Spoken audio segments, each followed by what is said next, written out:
বর্তমানে যিনি আইনমন্ত্রী আছেন তিনি যে তখন অ্যাটর্নি জেনারেল হিসেবে নিয়োগ পেলেন, কোন সংবিধানের বদৌলতে তিনি অ্যাটর্নি জেনারেল হিসেবে নিয়োগ পেলেন?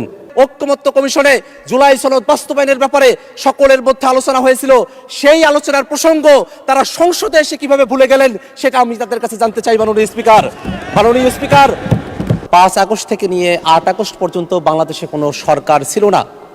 সেই সময়টাতে বাংলাদেশের সংবিধান কতটুকু কার্যকর ছিল সেই ব্যাপারে কি আমরা খোঁজখবরটা রেখেছি? মাননীয় স্পিকার, আমরা একটা জিনিস স্পষ্ট করে বলতে চাই, আমাদের এখানে বর্তমানে যিনি আইনমন্ত্রী আছেন তিনি যে তখন অ্যাটর্নি জেনারেল হিসেবে নিয়োগ পেলেন, কোন সংবিধানের বদৌলতে তিনি অ্যাটর্নি জেনারেল হিসেবে নিয়োগ পেলেন সে প্রশ্নটাকে আমরা ভুলে গিয়েছি। মাননীয় স্পিকার, যে অন্তর্বর্তীকালীন সরকার শপথ গ্রহণ করেছে, সে অন্তর্বর্তীকালীন সরকার বাংলাদেশের সংবিধানের কোথাও এর কোনো বর্ণনা নেই।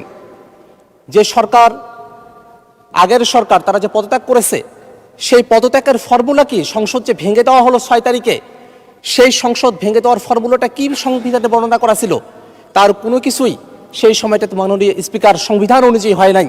কারণ সেই সময়টাতে 24-এর অভ্যুত্থানের মধ্য দিয়ে হাজারো মানুষের জীবনের মধ্য দিয়ে নতুন এক বাংলাদেশের প্রত্যয়ে জনগণের অভিপ্রায় ব্যক্ত হয়েছিল মাননীয় স্পিকার। এবং সেই সময়টাতেই যে অন্তর্বর্তীকালীন সরকার গঠিত হয় তাদের হাতে একটা গুরুত্বপূর্ণ দায়িত্ব ছিল বাংলাদেশের এই রাষ্ট্র কাঠামোটাকে সংস্কার করা।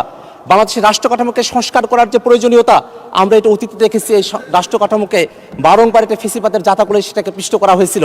সেই লক্ষ্যে অন্তর্বর্তীকালীন সরকারের সময়টাতে ঐকমত্য কমিশন গঠিত হয় মাননীয় স্পিকার। সেই ঐকমত্য কমিশনে আমরা 30টির অধিক রাজনৈতিক দল এবং জোট আমরা দিনের পর দিন, সপ্তাহের পর সপ্তাহ সেখানে আমরা আলোচনা করেছিলাম মাননীয় স্পিকার।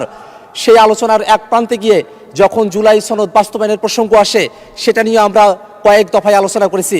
সেই আলোচনায় আজকের স্বরাষ্ট্রমন্ত্রী সালাউদ্দিন সাহেব সেখানে উপস্থিত ছিলেন, জোনায়েদ সাকিব ভাই সেখানে উপস্থিত ছিলেন, সেখানে নুরুল হক নূর ভাই উপস্থিত ছিলেন, শাহাদাত হোসেন সেলিম সেখানে উপস্থিত ছিলেন।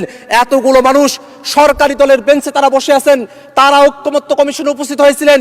ঐকমত্য কমিশনে জুলাই সনদ বাস্তবায়নের ব্যাপারে সকলের মধ্যে আলোচনা হয়েছিল, সেই আলোচনার প্রসঙ্গ তারা সংসদে এসে কিভাবে ভুলে গেলেন সেটা আমি তাদের কাছে জানতে চাই। মাননীয় স্পিকার, 5ই অক্টোবর আজকের স্বরাষ্ট্রমন্ত্রী সালাউদ্দিন আহমেদ সেই সময়টাতে তিনি বলেছিলেন, গণভোট, জনগণের তরফ থেকে যে রায় আসবে সেই রায় সংসদের প্রত্যেকজন সদস্যকে মানতে হবে।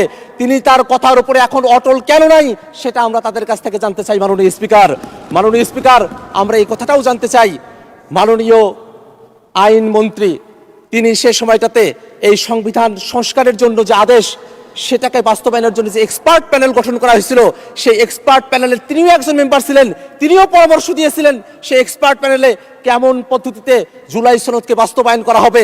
আজকে অ্যাটর্নি জেনারেলের পদ থেকে তিনি যখন আইনমন্ত্রী হয়েছেন তখনই এসে তিনি তার পজিশনটাকে পরিবর্তন করে এখন তিনি সবকিছু বেমালুম ভুলে গিয়েছেন। আজকে তারা এসে হবস, লক আর রুশো পড়ার কথা বলছেন। আমার তো মনে হয় হবস, লক আর রুশো পড়ার মধ্য দিয়ে তারা অতীতে যে নৈতিকতার পাঠ, সেই নৈতিকতার পাঠটা তারা ভুলে গিয়েছেন।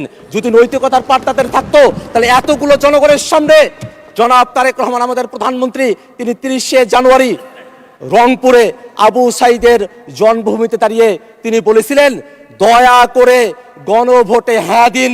দয়া করে গণভোটে হ্যাঁ দেওয়ার কথা বলে তারা এখন এসে গণভোটের রায় মানতে কেন চান না সেই প্রশ্নটা আমরা মাননীয় প্রধানমন্ত্রীর কাছে করতে চাই।